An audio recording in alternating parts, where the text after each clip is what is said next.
আমন্ত্রণ জানাচ্ছি প্রিয় দর্শক মানচিত্রের নিয়মিত আয়োজন কথোপকথনে। সুপ্রিয় সুধী, প্রীতি ও শুভেচ্ছা রইল।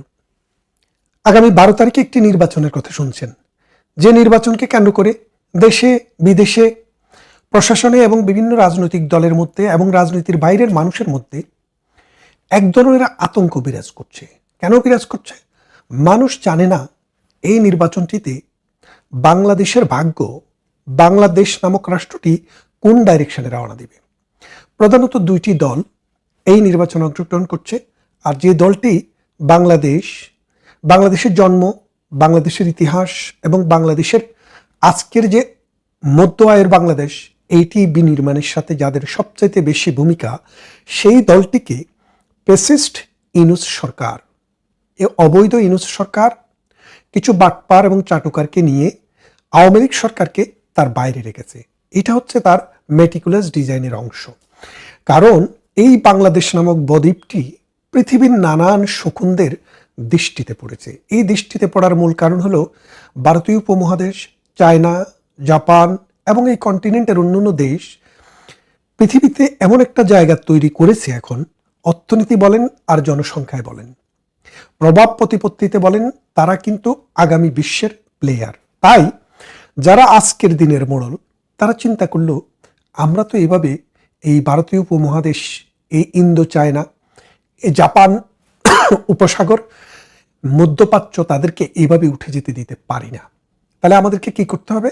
তাদের টুটি চেপে ধরতে হবে। আর এই টুটি চেপে ধরতে হলে 7 সমুদ্র 13 নদীর পার থেকে তো বিমান চালিয়ে সেখানে যুদ্ধ করা যাবে না। 7 সমুদ্র 13 নদীর ওপার থেকে তো সৈন্যবাহিনী উড়িয়ে আনা যাবে না। সপ্তডিঙ্গা নৌবহর চালাতে গেলেও একটা দীর্ঘ সময় লাগবে। তাহলে কি করতে হবে? মির্জাপুর তৈরি করতে হবে ঘরে। আপনারা শোনেননি, কোনো এলাকায় যদি গরু চুরি হয়, বাইরের থেকে লোক ঠিকই আসে, কিন্তু লোকাল দু একজন থাকে যারা রেকি করে আসে কিভাবে চুরি করবে, কখন চুরি করবে, কার গরু চুরি করবে। ঠিক তেমনি এই লোকাল কোলাবরেটর যেমন 71 ছিল, যারা মানুষকে ঘর দেখিয়ে দিয়েছে, বাড়ি দেখিয়ে দিয়েছে, বুদ্ধিজীবী দেখিয়ে দিয়েছে, দিয়ে তাদেরকে হত্যা করিয়েছে। ঠিক তেমনি এই লোকাল কোলাবরেটর ছাড়া, এই লোকাল দালাল ছাড়া, এই মির্জাফর ছাড়া এটা সম্ভব না। তখন এই 7 সমুদ্র 13 নদীর ওপারের মানুষরা চিন্তা করলো এই বদ্বীপ সমভূমি বাংলাদেশ, এর যে একটি সমুদ্র সীমা রয়েছে, একটি সমুদ্র রয়েছে বঙ্গোপসাগর, যার বিশাল একটি অংশ, এই বঙ্গোপসাগরটিকে যদি দখল করা যায়, এখানে যদি একটি আপনার ঘাঁটি করা যায়, নৌঘাঁটি, বিমান ঘাঁটি, সর্বোপরি একটি সামরিক ঘাঁটি তৈরি করা যায়, তাহলে মাত্র এই দক্ষিণ পূর্ব এশিয়া, এই চীন, এই ভারত, এই মধ্যপ্রাচ্যকে কবজা করে রাখা সহজ হবে। সেই জন্যই এই বাংলাদেশের প্রতি তাদের দৃষ্টি পড়েছে। এই দৃষ্টি পড়ার পর তারা কিন্তু বাংলাদেশের প্রতি দৃষ্টিটা প্রথমে পড়ে নাই। প্রথমে ভারত, তারপরে শ্রীলঙ্কা, তারপর মিয়ানমার, ওইসব দেশের সাথেও তারা সলা পরামর্শ করেছে, কিন্তু কেউই তাদের ডাকে সাড়া দেয়নি। কিন্তু বাংলাদেশে যে সরকার ছিল তারাও দেয়নি। তখন তারা ডক্টর ইউনূসের মতো মেটিকুলাস ডিজাইনের একটা প্ল্যান হিসেবে তাকে নিয়ে আসলো। নিয়ে আসার পর তার মাধ্যমে অনেক কিছু ফায়দা হাসিলের চেষ্টা করেছে। কিন্তু যেহেতু সে একটি তত্ত্বাবধায়ক বা অন্তর্বর্তীকালীন সরকার, অনেক কিছু করার এবং সিদ্ধান্ত নেওয়ার ক্ষমতা তার নেই। তাই তারা দৃষ্টি দিয়েছে আগামী নির্বাচনে কোন তাবেদারকে তারা নিয়ে আসবে, যারা বাংলাদেশের স্বার্থ, বাঙালির স্বার্থ, এই বদ্বীপ সমভূমির স্বার্থ বিক্রি করতে পারবে। সেই জন্য তারা টার্গেট করেছে যারা জীবনে কোনোদিন ক্ষমতার স্বাদ পায় নাই, তাদেরকে যদি ক্ষমতাটা দেওয়ার চেষ্টা করা যায়, তাহলে মনে হয় তাদের স্বার্থটা হাসিল হবে। আর এখানে দুইটি জোটের মধ্যে বিএনপি 3-4 বার ক্ষমতায় ছিল।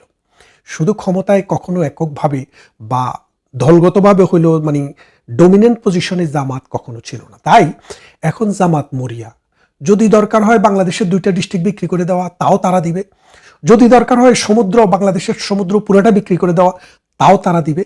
যদি দরকার হয় তারা দোজগে যাওয়ার জন্য বেহেশতের টিকিট বিক্রি করবে, তাও তারা করবে। যদি দরকার হয় ইসলামকে বিক্রি করে দিবে, তাও তারা করবে, এবং সেটা করছে। আমরা দেখছি 2 দিন আগেও যেই সব ছেলেপেলে বিএনপির জন্য গলা পাঠিয়েছে পাল্লা মার্কা নিয়ে কিন্তু তারা এখন নির্বাচন করছে। তো এই অবস্থায় আগামী নির্বাচনটি কোন দিকে যাবে সেটা একটা বড় ভয়ের কারণ হয়ে দাঁড়িয়েছে। এখন যদি সুষ্ঠু নির্বাচন হয়, আওয়ামী লীগ নেই, মানুষের পার্টিসিপেশন একদম নিম্নমানের হবে, সেটাকে পুলিয়ে পাপিয়ে দেখানোর জন্য আগে থেকে ওই ডাস্টবিন শফিক কিন্তু ঘোষণা দিয়ে রেখেছে যে তিনি নির্বাচনের ভোট গণনা হতে সময় লাগবে, কারণ কাকে কোথায় পাশ করানো হবে, কার বক্সে কত ভোট দেওয়া হবে সেটা স্থির করতে একটু সময় লাগবে। এটা আগে থেকে বলে দিয়েছে, ভালো। এটা অন্তত মানুষ জানলো যে ইঞ্জিনিয়ারিং করার জন্য যে পরিকল্পনা বাস্তবায়ন করার জন্য যে সময় দরকার তারা সেই সময়টি জনগণের কাছ থেকে চেয়ে নিচ্ছে। তারপর আসেন, এই চেয়ে নেওয়ার ফলে ধরেন যদি সুষ্ঠু নির্বাচন তারপরেও হয়, বিএনপির ল্যান্ডস্লাইড ভিক্টরি হবে। এখন বিএনপিকে কি ভিক্টরি দেওয়ার জন্য ডক্টর ইউনূস নির্বাচনের আয়োজন করেছেন? করেননি।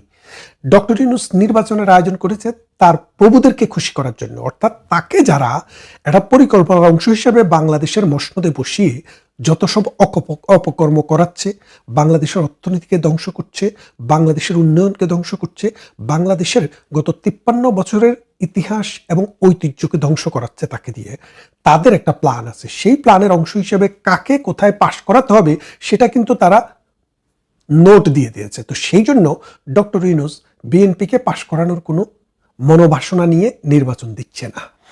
এখন বিএনপির পরিবর্তে তারা চাচ্ছে জামাতকে যদি ক্ষমতায় আনা যায়। এখন জামাত যদি ক্ষমতায় আসে, ধরেন তার মেটিকুলাস ডিজাইনে জামাতকে নিয়ে আসতে চাইলো, তাহলে কি হবে?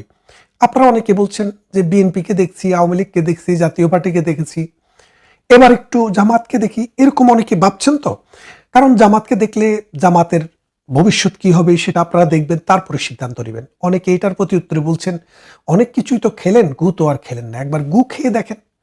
তা আমি সেই কঠিন কথায় যাব না। অনেকে দেখতে চান, ভালো কথা, দেখতে চান, কিন্তু দেখার আগে আরো একটু বিশাল ক্যানভাসে দেখেন। সারা পৃথিবীতে জামাতি চেতনার যে রাষ্ট্রগুলো আছে, মৌলবাদী চেতনার যে রাষ্ট্রগুলো আছে, ধর্মীয় মৌলবাদের ভিত্তিতে অর্থাৎ সাম্প্রদায়িক চেতনায় যে রাষ্ট্রগুলো আছে, তৈরি হয়েছে রাজনৈতিক দলের মধ্যে, সেই রাষ্ট্রগুলোর কি অবস্থা আছে? 1 নাম্বার, বাইতুল মোকাররমে, ঢাকার রমনায় বিভিন্ন জায়গায় আমরা ওয়াজ শুনতাম, তারপরে আমরা বিশাল হাকডাক শুনতাম যে আমরা হব তালেবান, বাংলা হবে আফগান। খেয়াল করে দেখেন, বাংলা হবে আফগান, আমরা হব তালেবান। তাদের যে সে তালেবান হওয়ার আকাঙ্ক্ষা, সেই তালেবান রাষ্ট্রটির দিকে তাকান। দক্ষিণ পূর্ব এশিয়াতে বা এশিয়া মহাদেশে সবচাইতে কম মাথাপিছু আয়ের দেশ, মাত্র 600 মাথাপিছু আয়, ডলার মাথাপিছু আয়, সেই দেশটির নাম হচ্ছে আফগানিস্তান। তার মানে আপনাকে আফগানিস্তান তারা বানাতে পারবে, কারণ আপনি তো সেই মডেলের দিকে যেতে চান। তো এই তালেবানি মডেল, এই আফগানি মডেল, আপনার শিশুর যদি মেয়ে হয় তার কপাল খারাপ। 5ম শ্রেণীর উপরে তিনি আর পড়াশোনা করতে পারবেন না, রাজনীতিতে তার অংশগ্রহণ থাকবে না। কেন বলছি রাজনীতিতে আর নারী থাকবে না? জামাতে ইসলামী 280 বা 300টি আসনে তার জোট সহ প্রার্থী দিয়েছে। তার মধ্যে জামাতে ইসলামীর প্রার্থী হচ্ছে 200-র উপরে, 250 প্রায়। এই 250 আসনের মধ্যে জামাতে ইসলামের একজনও কি নারী প্রার্থী আছে? নেই। কেন নেই? কারণ তারা নারী বিদ্বেষী। এই নারী বিদ্বেষী লোককে, তারা নারীকে বিশ্বাস করে দাসী হিসেবে, বান্দি হিসেবে, এবং সেই জন্য এই বান্দি দাসীদেরকে তাদের ভাষায় তারা জায়গায় জায়গায় লেলিয়ে দিয়েছে, ঘরে ঘরে গিয়ে বিকাশে টাকা দিচ্ছে, বিভিন্নভাবে তাদেরকে বুঝিয়ে পুষলিয়ে পাল্লা মার্কায় ভোট দেওয়ার জন্য তৈরি করা হচ্ছে।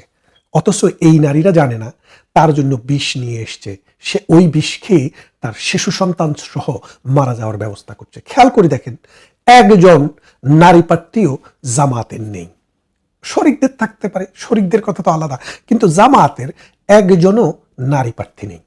একজন হিন্দু প্রার্থী আছেন, তিনিও মুসলমান হওয়ার কাতারে আছেন, যেই কোনো সময়ে তিনি কালেমা পড়ে মুসলমান হওয়ার সিদ্ধান্ত নেবেন বলে আমরা শুনেছি। আচ্ছা আসেন, তার মানে এই বাংলাদেশকে আফগানের মডেলে করলে আমাদের এখনের যে মাথাপিছু আয় $2700 মিনিমাম, সেই $2700 কমিয়ে কিন্তু $600 আনতে হবে। আচ্ছা, বাংলাদেশের বাদ দেন, এবার আছেন পাকিস্তান। এই তালেবানি চিন্তা চেতনা পাকিস্তানেও জন্ম হয়েছিল, এই জামাতের পাকিস্তানেও জন্ম হয়েছিল। ধর্মকে ব্যবহার করে পাকিস্তানে জিঙ্গুইজমের কিন্তু উৎপাদন হয়েছে, জঙ্গি উৎপাদন সারা বিশ্বে পাকিস্তান করে থাকে। সেই পাকিস্তানের অবস্থার দিকে যদি দেখেন, ওই দেশে মোট 23 কোটি মানুষ, তার মধ্যে 4 কোটি মানুষ ভিক্ষা করে।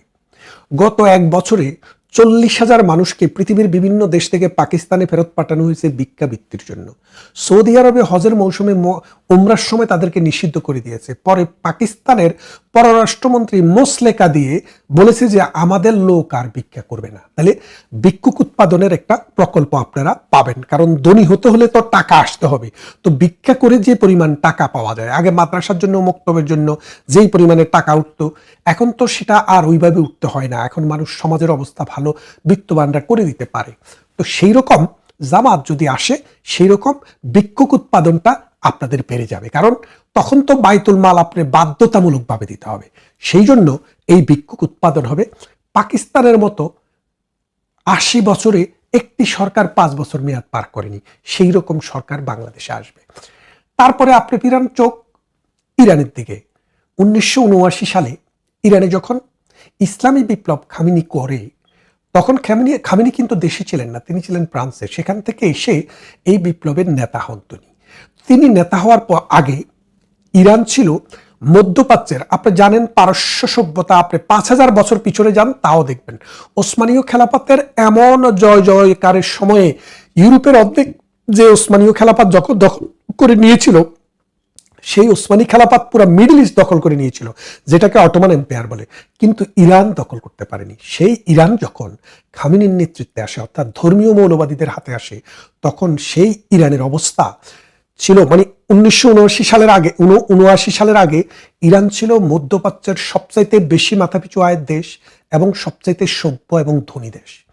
এখন মধ্যপ্রাচ্যের সবচাইতে গরিব যে 3টি রাষ্ট্র, তার মধ্যে একটি হচ্ছে ইরান, একটি হচ্ছে সিরিয়া, আর একটি হচ্ছে ইয়েমেন। খেয়াল করে দেখেন, এই 3টি দেশ, তার মধ্যে ইয়েমেনেও কিন্তু এই জঙ্গিবাদের উৎপত্তি হয়েছিল, সেটি ধ্বংস হয়ে গেছে। সিরিয়াতে জঙ্গিবাদ আসাদ সরকারকে উচ্ছেদের মাধ্যমে দেশটিকে ধ্বংস করে এখন ভিক্ষুকের জাতিতে পরিণত হয়েছে। আর ইরান পৃথিবীর 2nd biggest well producing country হওয়া সত্ত্বেও এখনো বাংলাদেশের বাংলাদেশের 1 টাকা দিয়ে ইরানে 8000 রিয়াল পাওয়া যায়, ইরানি রিয়াল। খেয়াল করে দেখেন, 1 টাকা সমান 8000 রিয়াল। মানে মানুষের জীবন দুর্বিষহ হয়ে গেছে। গত কদিনের আন্দোলনে 8500 মানুষকে হত্যা করা হয়েছে, কিন্তু সরকারের হাতে লাঠিয়াল বাহিনীটা ঠিকমতো কাজ করছে বলে সরকার টিকে আছে। যেখানে শেখ হাসিনা হাজার হাজার লক্ষ লক্ষ মানুষ হত্যা করতে পারে নাই বলে তাকে ক্ষমতা ছাড়তে হয়েছে। তো ইরান দেখলেন, মানে এখন আমাদের তো আর তেল নেই, আমাদের যা আছে ভিক্ষাবৃত্তি হয়তো আমরা করতে পারবো। সেই ইরানের দিকে তাকিয়ে দেখেন, এই মৌলবাদী শক্তি, ধর্মভিত্তিক শক্তি ইরানকে মধ্যপ্রাচ্যের সবচাইতে দরিদ্র রাষ্ট্রগুলোর একটিতে পরিণত করেছে। তাহলে আমরা কি দেখালাম? আমরা ইরান দেখলাম, আফগানিস্তান দেখলাম, সিরিয়া দেখলাম ইয়েমেন, দেখলাম পাকিস্তান। তারপরে আরো যদি দেখতে চান, আপনি আলজেরিয়াতে চলে যান। গৃহযুদ্ধ, যুদ্ধ, ক্ষুধা, দারিদ্র নিষ্পেষিত একটি দেশ, সেই দেশের নাম আলজেরিয়া। তো এখন এত কিছুর পরও আমরা শুনছি না, এত হাসি দেখেও যারা গোমরা মুখে চায়, তাদের দেখে পেঁচার মুখেও কেবল হাসি পায়। এখন আপনারা যদি চোখ বন্ধ করে রাখেন, পৃথিবীর দিকে না তাকান, পৃথিবীর যেখানেই ধর্মীয় মৌলবাদী শক্তির উত্থান হয়েছে, সেই দেশটি ধ্বংসের দ্বার প্রান্তে চলে গেছে। সমাজ বিচ্ছিন্ন হয়ে গেছে, অর্থনীতি মাটির সাথে মিশে গেছে। জাতিতে জাতিতে দাঙ্গায়, সমাজে অশান্তি, যুদ্ধ, গৃহযুদ্ধে ছিন্ন বিচ্ছিন্ন হয়ে গেছে রাষ্ট্র। তাহলে আপনাকে এখন সিদ্ধান্ত নিতে হবে, এই প্রজন্মকে আপনাদেরকে সিদ্ধান্ত নিতে হবে। আমরা তাদের যে ইমানি বল, তাদের যে কথা, সেটা আমরা দেখেছি। 1971 সালেও তারা বলেছিল আমরা মজলুমের পক্ষে, জালেমের বিপক্ষে। কিন্তু সত্যিকার অর্থে বাংলাদেশের মানুষ যখন মজলুম হয়েছিল, তখন তারা গনিমতের মাল বলে বলে আমার আপনার মা বোনকে এই পাকিস্তানি হানাদারের হাতে তুলে দিয়েছে। জাতির শ্রেষ্ঠ সন্তানদেরকে পাকিস্তানিদের হাতে তুলে দিয়ে নির্মমভাবে হত্যা করেছে। তাদেরকে যদি সুযোগ দেওয়া হয়, এই জাতি, এই দেশ, এই সমাজ একদিন এমন রিগ্রেট করবে যে রিগ্রেট করেও তারা আর বাংলাদেশের গৌরবময় ঐতিহ্যের জায়গায় ফেরত যেতে পারবে না। এই সমাজ, এই রাষ্ট্রকে যদি টিকাতে হয়, ধর্মভিত্তিক শক্তিকে, বেহেশতের টিকিট বিক্রি করা শক্তিকে এবং নারী বিদ্বেষী শক্তিকে বর্জন করতে হবে এবং এই দেশ, এই সমাজের হাজার হাজার বছর থেকে চলে আসা ইতিহাস, ঐতিহ্য, মুক্তিযুদ্ধকে ধারণ করতে হবে। আপনারা দেখেছেন এদের যে ঔদ্ধত্য, ওদের যে প্ল্যান, এরা এই দেশটাকে, এই সমাজটাকে বিভক্ত করে, বিচ্ছিন্ন করে মাটির সাথে সরিয়ে দিতে চায়। বিএনপি, আওয়ামী লীগ এরা ক্ষমতায় থাকলে অন্য দলের লোকও চাকরি পায়, কিন্তু জামাত যদি ক্ষমতায় থাকে, জামাত ছাড়া অন্য কোনো লোক টয়লেটের দারোয়ানির চাকরিও পাবে না।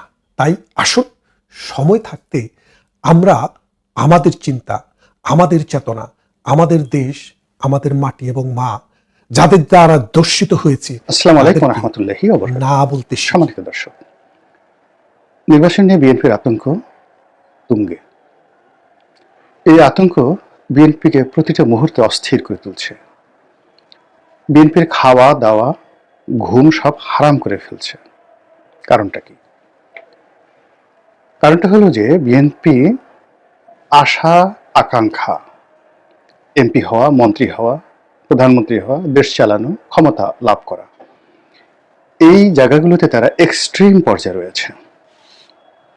বিএনপি প্রতিষ্ঠিত হওয়ার পর কখনোই এতটা নিশ্চিত আত্মবিশ্বাস বিএনপির কখনো ছিল না।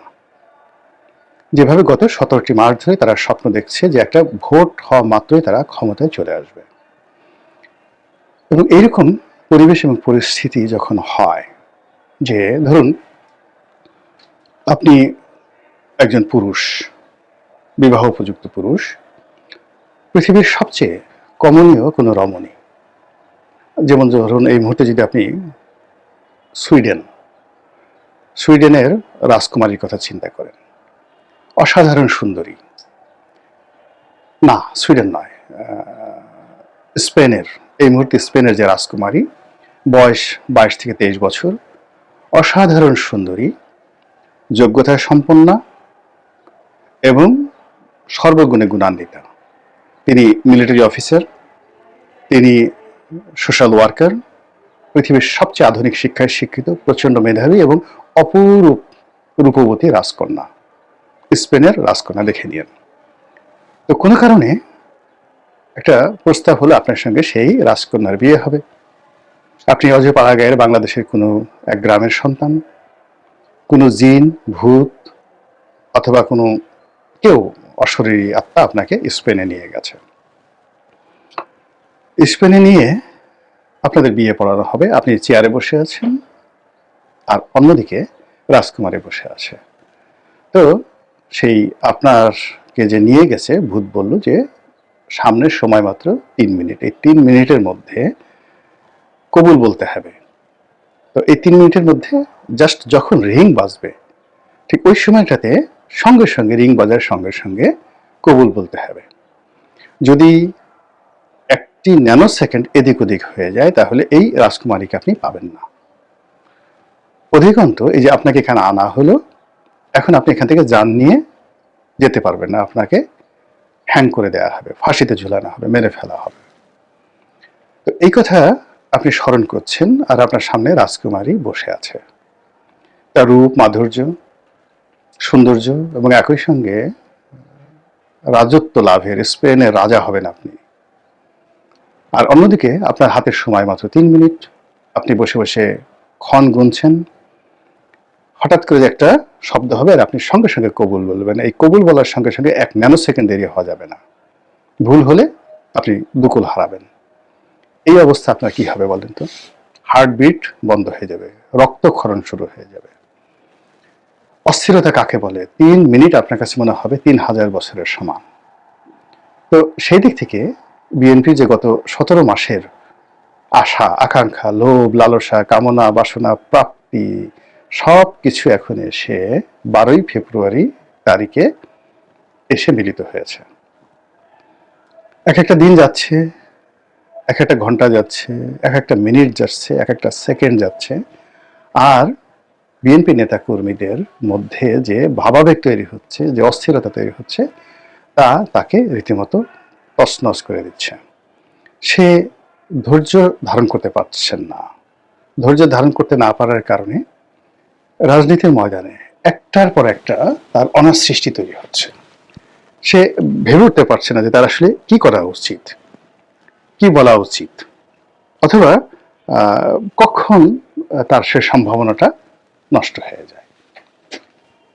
এই জিনিসটি কেন হচ্ছে এই মুহূর্তে? আমি তো আগে গল্পের ছলে বললাম, আর এখন আমি যদি আপনাকে বলি যে এই ঘটনাগুলো কেন হচ্ছে, বিএনপির এই আতঙ্ক কেন হচ্ছে, এর কারণ হলো মাঠে তো বিএনপির কোনো শক্ত প্রতিদ্বন্দ্বী নেই। জামাত ন্যারেটিভ তৈরি করছে, বিভিন্ন সামাজিক মাধ্যমে সোশ্যাল যারা কন্টেন্ট ক্রিয়েটর রয়েছেন তারা নানা রকম তর্ক বিতর্ক করে জামাতকে বড় করার চেষ্টা করছে, বিএনপিকে ছোট করার চেষ্টা করছে, কিন্তু ওটা নিয়ে তো মাঠে কোনো প্রতিক্রিয়া তৈরি হচ্ছে না। মাঠে প্রায় সব জায়গাতে বিএনপির প্রার্থী সর্বেসর্বা। বিএনপির প্রার্থীর সামনে দাঁড়ানোর মতো আসলে বাংলাদেশে কোথাও একটা সিঙ্গেল প্রার্থী নেই, না জামাতের, না এখন যারা আছে জাতীয় পার্টি কিংবা ইভেন চরমোনাই, বিএনপির প্রার্থীর সামনে কোনো প্রার্থী নেই। কেউ যদি বিএনপির প্রার্থীকে পরাজিত করে বিজয়ী হয়ে আসে, সেটা হবে একটা মিরাকেল, অলৌকিক ঘটনা। বাস্তবতা হলো বিএনপি শতভাগ বিজয়ী হবে যদি ইলেকশন হয় বা শক্তি প্রয়োগ হয়, মারামারি হয়, কাটাকাটি হয়, যেভাবে হোক না কেন বিএনপি বিজয়ী হবে প্রতিটা সিটে। এইরকম একটা চিন্তা যখন শতভাগ নিশ্চিত, তখন কেন বিএনপি ভয় পাচ্ছে? এই ভয় পাওয়ার মূল কারণ প্রাকৃতিক। মহান আল্লাহ রাব্বুল আলামিন আমাদেরকে যে তৈরি করেছেন, তৈরি করার জন্য আপনি প্রথমত একটি মহাকর্ষণ শক্তি দিয়েছেন আল্লাহ। সেটা আসমানের অসংখ্য গ্রহ, নক্ষত্র, তারকারাজি, বিভিন্ন গ্যালাক্সি, উল্কাপিণ্ড থেকে শুরু করে সবারই একটা আকর্ষণ আছে, শক্তি আছে। সেই শক্তি দিয়ে আমাদের মাথার উপরে সূর্য আমাদেরকে টানছে, চন্দ্র আমাদেরকে টানছে, তারকারাজি, বৃহস্পতি, শনি, ছায়াপথ, নক্ষত্র, যা কিছু আছে, নিহারিকা, সবার একটা শক্তি আছে, ম্যাগনেটিক পাওয়ার আছে। এই পৃথিবীর সবকিছুকে তার উপরের দিকে টানছে। এই যে আমরা বলি না শনির দশা, বৃহস্পতি, অমাবস্যা, পূর্ণিমা, এসবে কিন্তু মহাকর্ষণ শক্তি। আর এই মহাকর্ষণ শক্তি যেন আমাদেরকে উপরে টেনে নিতে না পারে, এর জন্য নিচে মাটির সঙ্গে আমাদের একটা ম্যাগনেটিক রিলেশন রয়েছে, যেটাকে বলা হয় মাধ্যাকর্ষণ শক্তি। তো এই মাধ্যাকর্ষণ শক্তির কারণে আমরা পৃথিবীর সঙ্গে লেগে আছি। আচ্ছা, এরপরে আমরা যদি যাকে বলা হয় ডানে বামে হেলে না পড়ি,